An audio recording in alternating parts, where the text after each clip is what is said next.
It's like someone crashes into your car and then you get fined.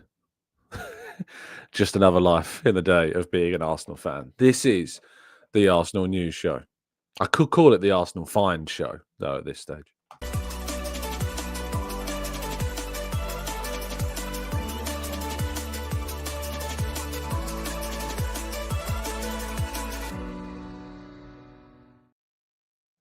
Hello and welcome to the Gooner Talk, back again with you guys and girls for another episode of what is our Arsenal News Show, joining you every single morning at 8 a.m. UK time. Thank you, as always, for joining me and making this indeed a part of your morning routines. Hope you're doing good. Hope you're doing well. Thank you so much, as always, for tuning in.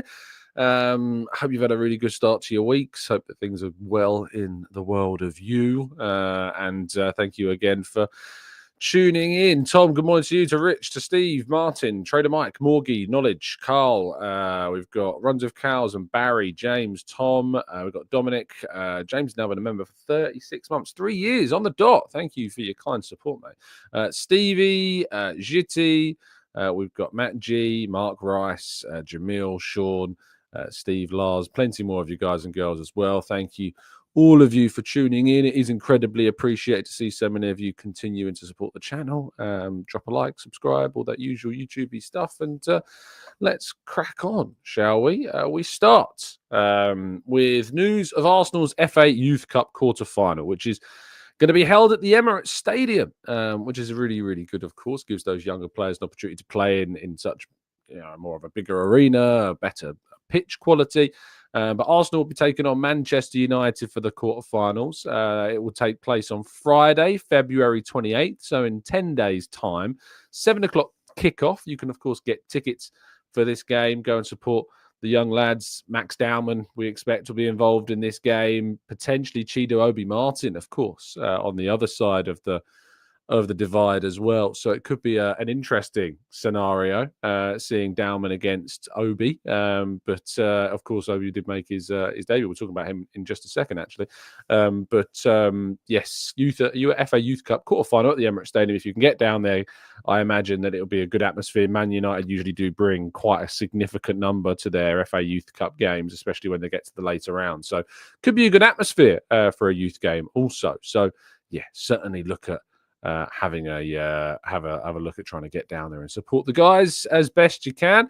Fabio Vieira has been involved in a positive outcome for Porto. It was his free kick which led, of course, to their most recent victory against Firenze.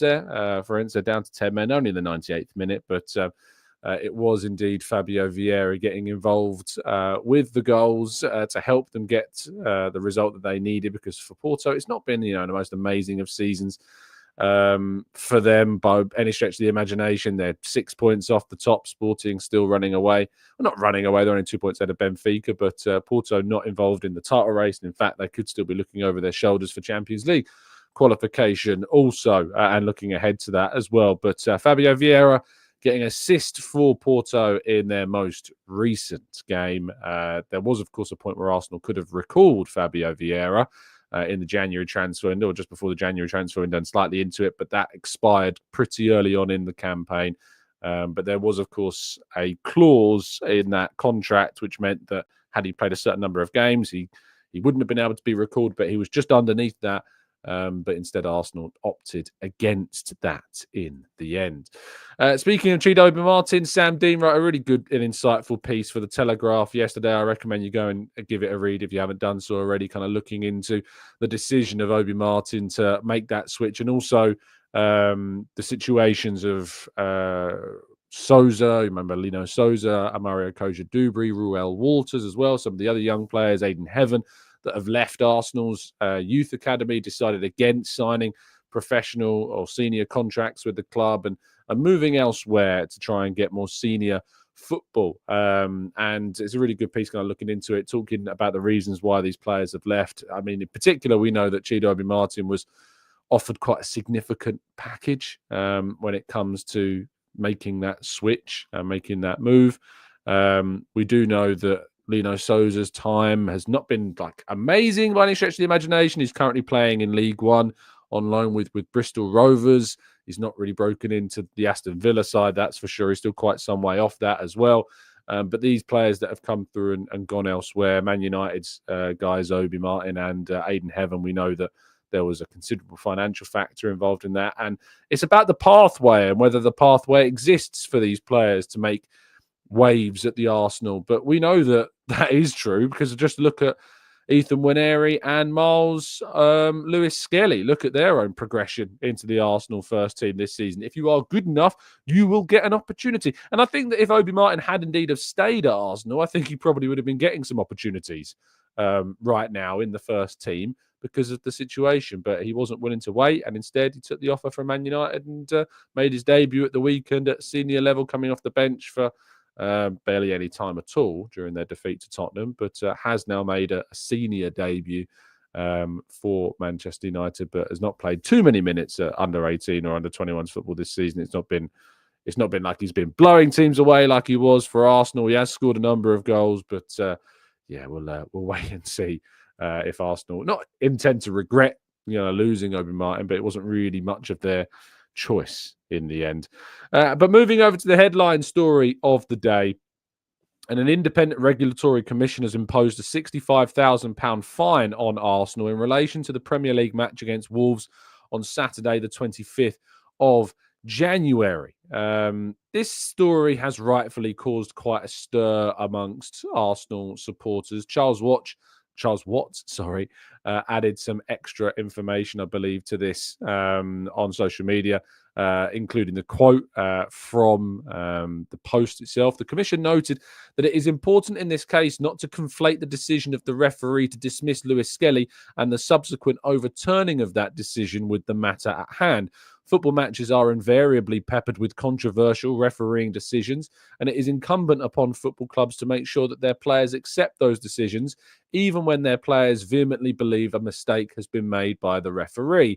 As such, the Commission did not consider the correctness of the referee's decision to send off MLS as having been a relevant consideration in terms of mitigation. Now, you'll remember that I spoke to former Premier League referee Peter Walton recently, where I asked him the very question of whether or not he felt that it was fair or indeed took into context the fact that Arsenal had been wrongly since one of their players being sent off in the game.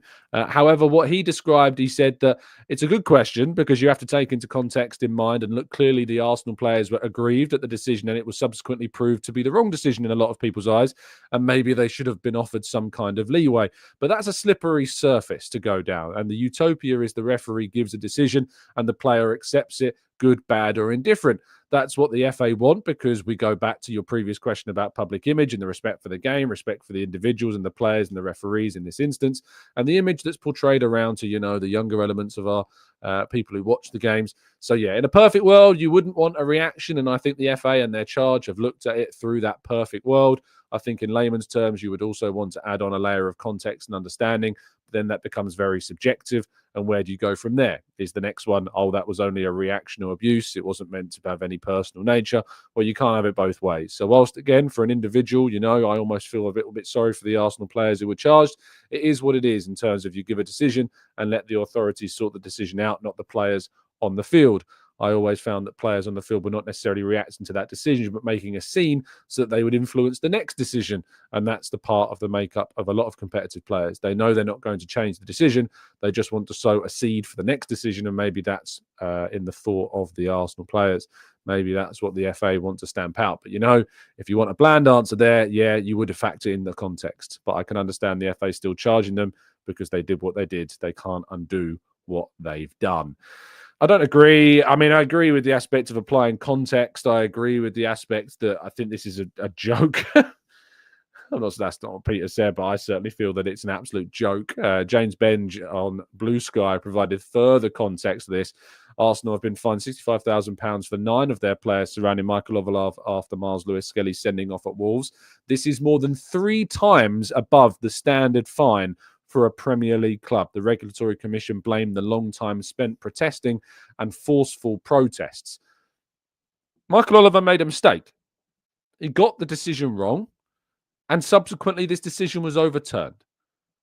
So what we're effectively saying here is that we're going to charge you, but the people that are making the actual mistakes are going to get off scot-free. Michael Oliver refereed the following week. Michael Oliver has not seen any public, at least, retrospective action or accountability for the mistake made in the game against Wolves. Nothing. I also find it really odd, and maybe this is just me being paranoid, but the FA spokesperson account that tweets this tags Arsenal and Arsenal's own Twitter account in the post. If you scroll down the FA spokesperson's tweets, Arsenal are the only side that I could see. Maybe I'm proven wrong, and feel free to send me in a tweet. But there's lots of tweets where different clubs are fined or charged. None of them are ever tagged. It's really odd behaviour, and I don't quite understand it.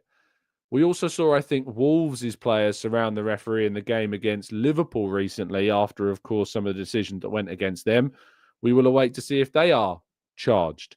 We'll wait to see if any of Liverpool or Wolves' players are indeed charged and their kind of fines relating to what happened at the full, sorry, not Wolves, Everton's players and Wolves and Liverpool's players at the end of the Merseyside derby, and how indeed that affects things. We will have to wait and see what goes on there. And let's see if Liverpool or Everton get tagged in the tweet. It's really strange behaviour. It's really odd. And you can't help but feel in some ways that it's pointed. It's a joke that this fine exists. It's a joke that context wasn't taken into consideration. It's absolutely mental. The fact that this charge, as James Bench points out, is more than 3 times the standard fine for something of this type, because the decision, as we all know, was incorrect and later turned over by an independent panel. It's teenager-like. It's I want the last word type. That's how it comes across. It's a joke. I'm curious to see how Mikel Arteta, if indeed he's asked about this on Friday ahead of the game against West Ham, responds to this charge. Because it's nuts to me. Absolutely nuts to me that this charge exists, but entirely unsurprising in all the same ways as well.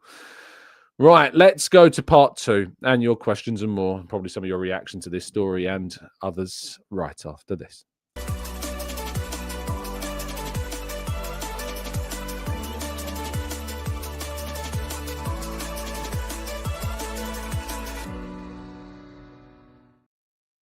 Okay, this is part 2 of the show where we tackle more of your questions, your thoughts, your theories and queries in our live chat box. Brendan has been a member now for 24 months. Thank you so much, Brendan, for your kind support on the channel. It means the absolute world. Thank you so much to all of you and all of our members, of course, that continue to support the channel. Those that listen on audio platforms also, you are very much appreciated.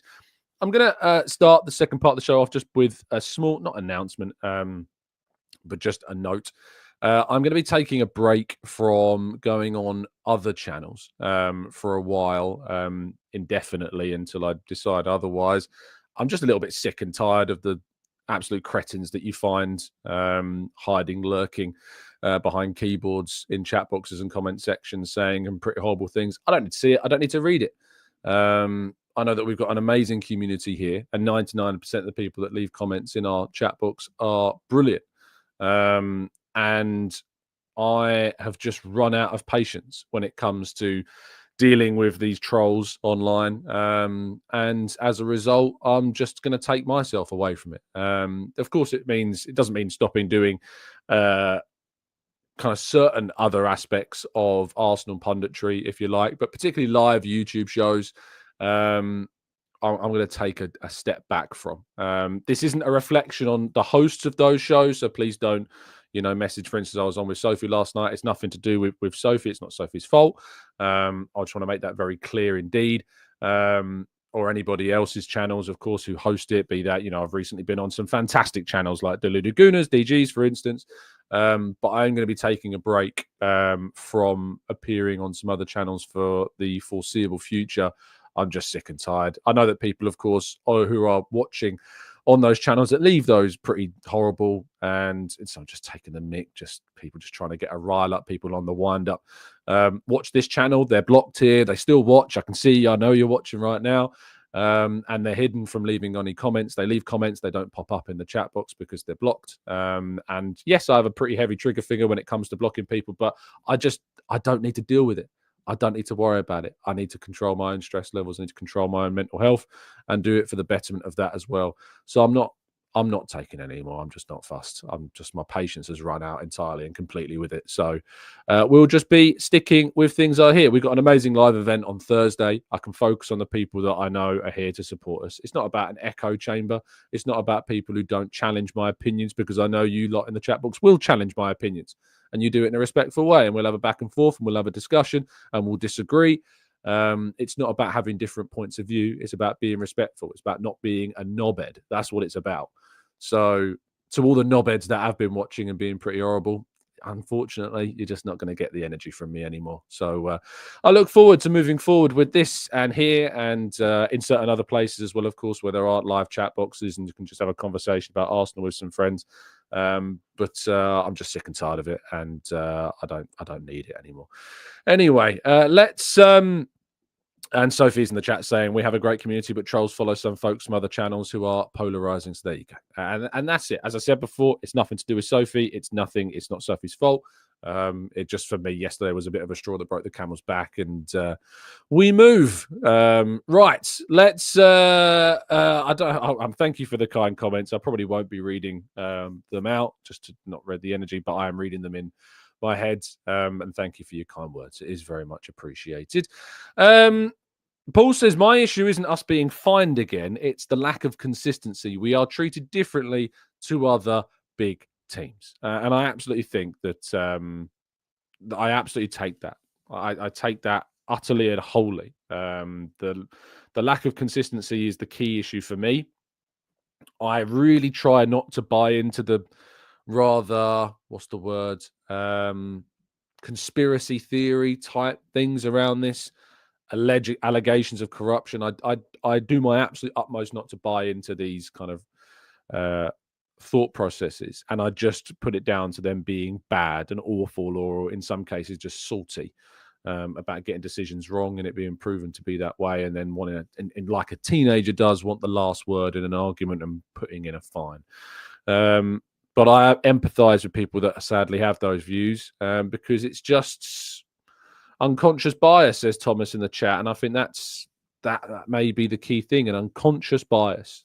I asked Peter Walton, former Premier League referee, I said, there's a lot of allegations from fans of conspiracies against Arsenal. He categorically denies this, as you would expect him to. It didn't put me at ease in any way. It doesn't answer the question. Doesn't change the way in which we look at Arsenal being treated differently, the inconsistency of decisions. We've seen players sent off for Arsenal that have then subsequently not seen players sent off for other clubs. We've seen Howard Webb come out and talk about Dominic Szoboszlai's red card offence, where he kicked the ball away after being on a yellow already, saying it wouldn't have impacted the game that he was in.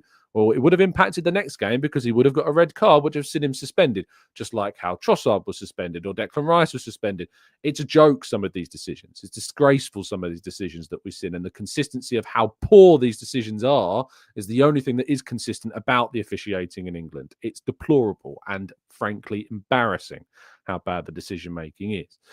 Coach says, Tom, is there anything that Arsenal can do in terms of appealing this unfair and biased fine? Can Arsenal take legal action against the FA? It's obvious that there is bias against us. I don't know. I don't think so. I may be wrong, but I don't think I've ever seen a fine appealed. So, yeah, I'm not sure. Sean says, Tom, acting like the FPGMOR. I've made my decision due to the accumulation of negative energy in the chat. AFC Till I Die says, do you know if the Liverpool players and management that went well over the top after the Everton game will be charged more than us if it's about the amount of people reacting? I have no idea. I guess we will have to wait and see. Raj says, how much do you think Moreno's game will develop this time up front? Next season, he will most definitely enter the box at the right time, leading to more goals. I think that it's going to be interesting to see if Arteta goes immediately with Moreno as a centre forward. I wouldn't necessarily use him as a centre forward. I think we need to change the structure slightly. I'd use him in an advanced midfield role where he kind of ventures into attacking positions, playing maybe as part of a midfield diamond and being the tip of that spear. I don't think I'd start him as a centre forward. I think that there's certain game states where he will be beneficial. But then what else do you do? That's what's very, very tricky also. Paul says, my car is being repaired and I get to pay for it despite being stationary and crashed into. It's the Arsenal life. Rich says, the car happy treatment skipped the card happy treatment skipped a season last season. What do you think has happened now to bring it back? I don't know. It's just more ridiculousness. We've seen obviously where they used to add like 14 minutes onto the end of football matches. That's now gone. Not surprised. It was utterly ridiculous and created more injury scenarios and put more pressure and load on players during games. Again, it was an absolute joke of a decision. Mr. Thugi says, it's crazy to me that people slating youngsters for leaving for bigger money contracts. Most of the under level players never going to hit the Premier League. So who can blame them for trying to secure their futures? Now, I think there are some cases where it doesn't make any sense, to be honest, for those players to just search for that big kind of payoff at a club where they're not going to get as many opportunities, or the level where they're potentially going to get a better pathways available to them, but for less money. So I understand in some cases the money is just too good to turn down, but I'm not sure that's the case for all of Arsenal's situations. Matt says, hi, Tom, for across the pond. If we somehow pip Liverpool to the title, this would be the biggest FU title ever. Appreciate all you do. Thank you, Matt. I've said this before. If Arsenal were to somehow win the league or the Champions League this season, it would go down as one of the greatest managerial achievements of all time, without question. Like the players that Arsenal have lost, the situations that we've had to deal with this season, the fact that we are missing so many key figures. If somehow Arsenal were to take themselves to a title or a Champions League, it would without doubt be one of the greatest achievements in English football. I have no doubt about that. So that's the challenge. That's what is up. You know, is if Arsenal don't achieve that, what they haven't achieved is one of the hardest things to have done since the Premier League, the Champions League began. So that's the reality that Arsenal are facing right now. And yet somehow we're in a situation where in just 3 games, 2 for Liverpool, 1 for Arsenal, the title's back in Arsenal's hands. If Liverpool are to lose and draw against Villa and Aston Villa, either or, and Arsenal beat West Ham, the title's back in Arsenal's hands. It's ridiculous that even is a situation. But that is where we're at. But we just need to keep taking things one game at a time. One game after another. West Ham's up next, win that game. Nottingham Forest after that, win that game. We have to look at our situation as and when we can, but we just need to focus on the next match. And the next match is West Ham. So we're going to be focusing on that, of course. Jamil says, should we not submit a dossier challenging the clear double standards that we're getting of both refereeing and punishments? I am so sure that a document already exists at Arsenal with the decisions that have gone against us and, of course, have not gone in the same way in other instances. I'm sure that happens time and time again. And they would have submitted, of course, evidence when they appealed the Miles Lewis-Skelly decision. Paul says, decisions against Arsenal, letter of the law, but both of the team's referees used common sense. Could we have some of that common sense, please? Raj says, Tom, absolutely love this season of Severance, maybe the best season of television of all time. Of course, I can't stop raving about that program. It is excellent. And if you haven't yet started watching it on Apple TV, make sure you do. No spoilers, please, in the chat box, because it is brilliant. Gooner says, Tom, I watched the 1991 season when we lost just one match, and that brought memories back as well. You know, Arsenal this season, of course, have not had the joy of only dropping one defeat. Of course, we have lost on multiple occasions this season, twice, believe it or not, in the league, against Bournemouth and against Newcastle. But they are our only 2 defeats all season. Liverpool have lost 1 game so far this campaign. The next team to go up to in terms of losses is Nottingham Forest, who have lost 6. Manchester City have lost 7.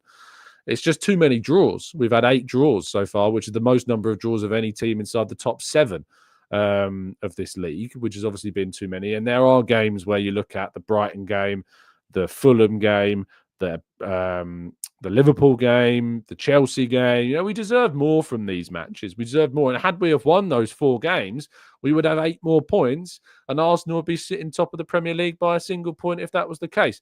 Unfortunately, things have gone against us, and we haven't been able to get the results that we deserved in those games. But we just have to now focus on ourselves and focus on winning that next match.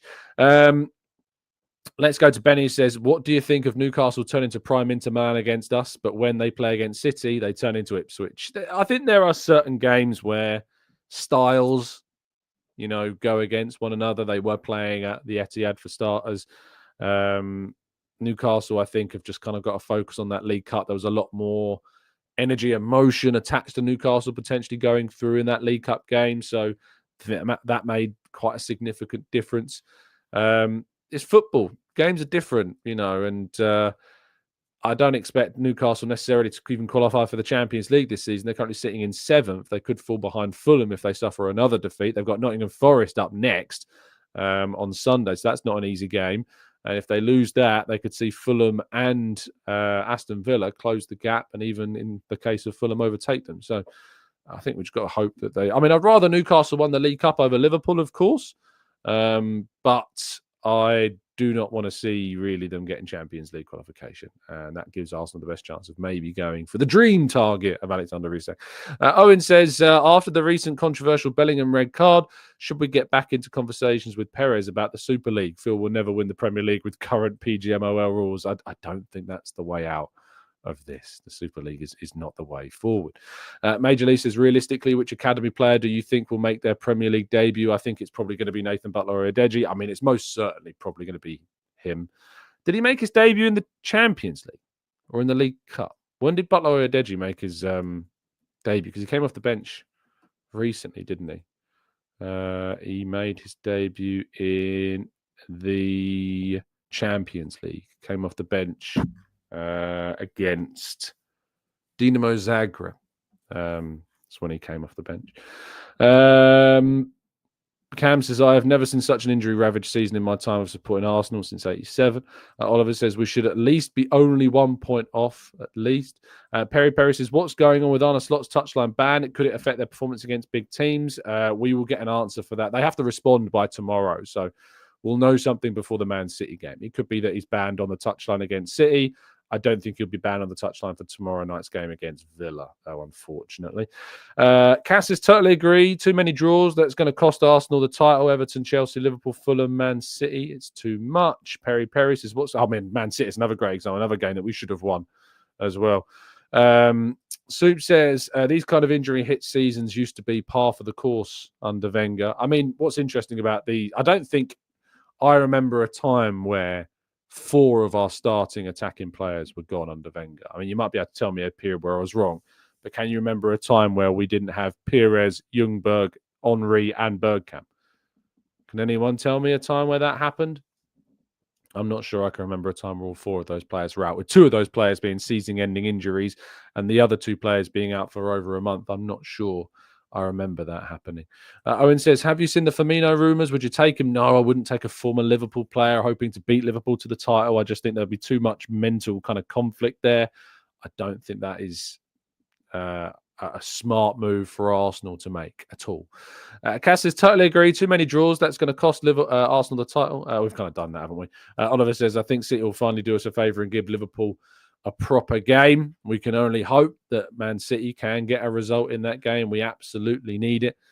Joe says, Tom, you should have at least 1 day a week off the pod and have a full day away. To be honest, I get tired of listening to it every day. Hold on, that's not on me, Joe.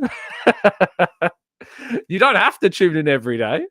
Yeah, you can take that decision yourself. I appreciate the kind comment, but that's definitely on you more than it is on me. Cam says, what are your thoughts of there being too many games on TV these days? I was listening to Harry's channel on Spotify, and I have to agree. It's making me want to switch off the sheer volume. I mean, again, you can say there's too many games on telly, but it is up to you. You don't have to watch them. There are other interests in life. You can do other things. I just kind of catch up on things. I rarely watch other games other than Arsenal. I like being able to detach on the weekends. I like being able to escape. I'll catch up on the highlights. I'll catch up on the news from those games when I need to. But it's rare that I watch too many games outside of Arsenal these days, just because I'm focusing so heavily on Arsenal. And when I'm not working and I'm not doing this show, when I'm not working on a shift, I rarely talk or look at football anymore. I've really tried to detach as much as feasibly possible from my own mental state more than anything.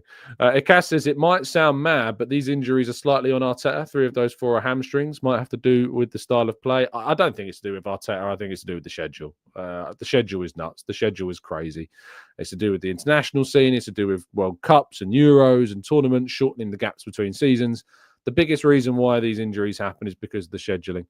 Even if Arsenal were to take off players earlier in games, there is not enough data to suggest that that would reduce the injury chances so significantly that we wouldn't be dealing with what we're dealing with right now.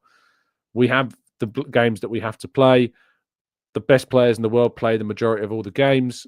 And so it's just the reality of that, unfortunately. If we dropped those players for a game and we lost that game, we would be criticised for not starting our key players in a game of importance. So it's catch-22.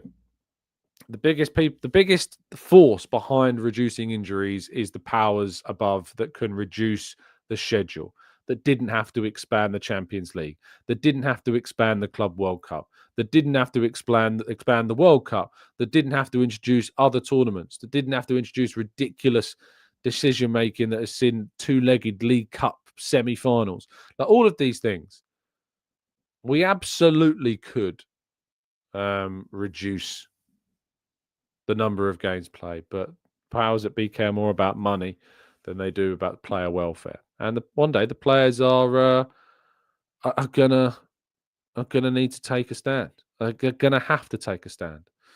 Gavin says it all compounds though. I think Arteta has a part to play in that. The squad needs rotation. I mean, I was on the show yesterday with Sophie, and people in the chat box were saying that Waneri has to play every single game now until the end of the season.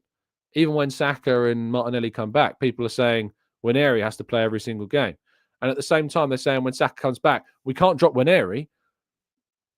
Waneri can't drop to the bench. Waneri still has to play. Even when Saka comes back, how are we going to fit Waneri into the team? Why do we have to fit Waneri into the team? Waneri is a ready-made depth option to our attacking lineup, and he's 17. So the same people that are saying that we overplay players, the same people that say we run players into the ground, are saying that as soon as we get our senior heads back and our starting players back, that Waneri should still be playing every single week. It's so hypocritical. It's such a massive contradiction. It's without a doubt so ridiculous to suggest that. He's doing really well on that right-hand side. That's where we have seen the best from Waneri, is on that right-hand side. And we're hopefully going to see more from him. But when Saka comes back, Waneri is a ready-made competitive option so that we can start our usual starters. And then 60 minutes into games, we can bring Waneri on for Saka and rest Saka for the last 30 minutes of games. We can bring him on for Ødegaard and rest Ødegaard for the last 30-minute games. He's a ready-made option for that. He's still going to get starts. We're still going to rotate him in. We can still give players a certain rest in games. But this idea that Waneri at 17 years old is going to come in and now start every game and people want to see him start every game is so hypocritical towards this idea that then Arteta's apparently running players into the ground. So hypocritical. It's nuts. But it's the fickleness. It is fickleness that exists ultimately as well.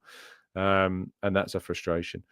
Yes, does Waneri change our transfer plans next year and go for a striker only? I mean, potentially. The only way I can see Arsenal getting another wide player in on top of Waneri being promoted is if Martinelli or Trossard leaves.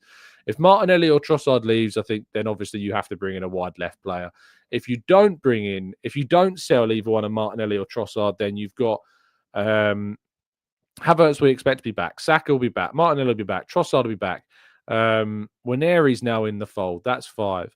Obviously, the striker that we all know that we have to bring in, the forward that we have to bring in. We don't know what's going on with Jesus because of the situation of his injury, but I think then you probably still need to bring in another option there.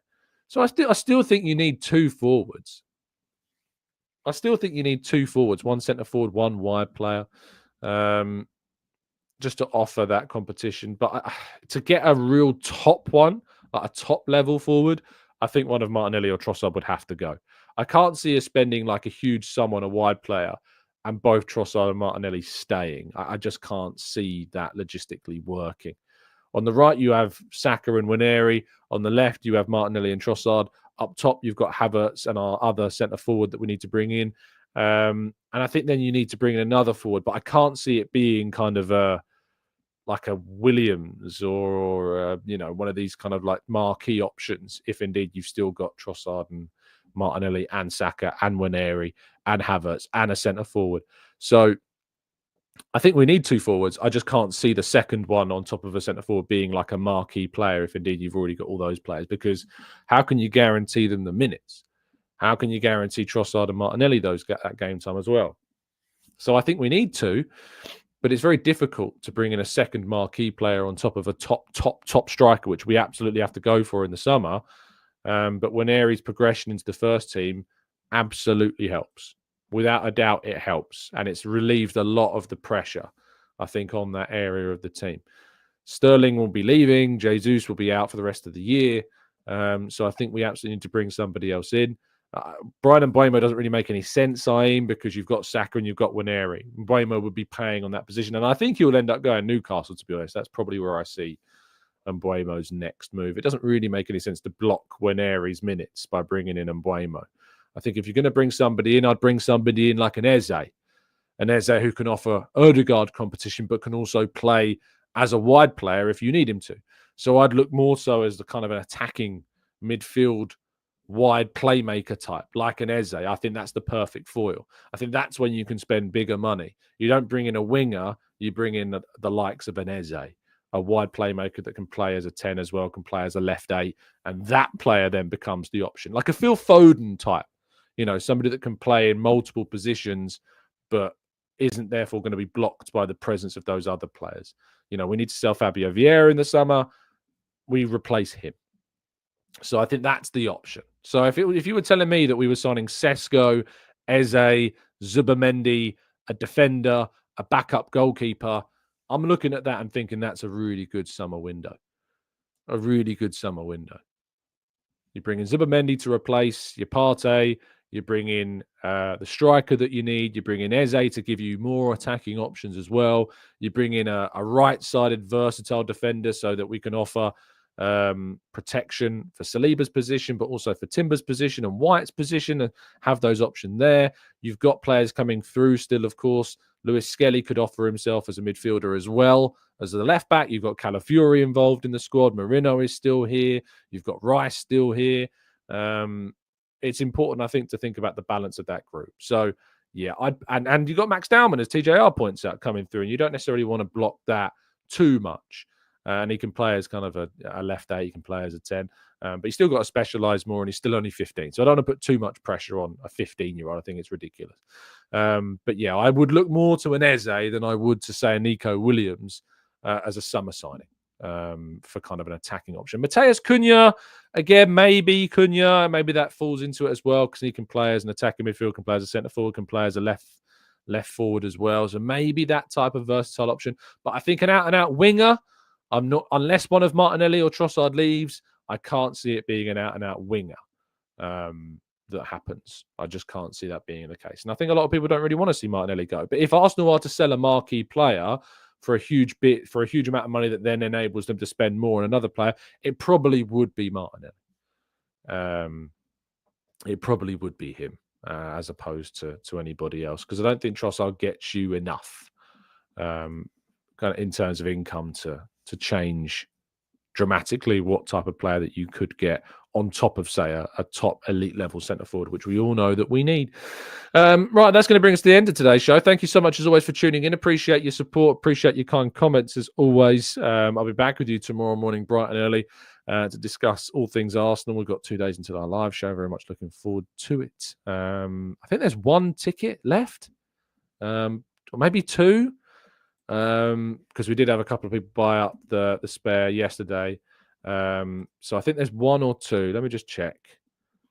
Yeah, there's 2. So if you want to come on Thursday, all the information's there. Just type in the Gooner Talk Live 2025. It'll come up on your feeds. But it's the Old Queen's Head on Thursday.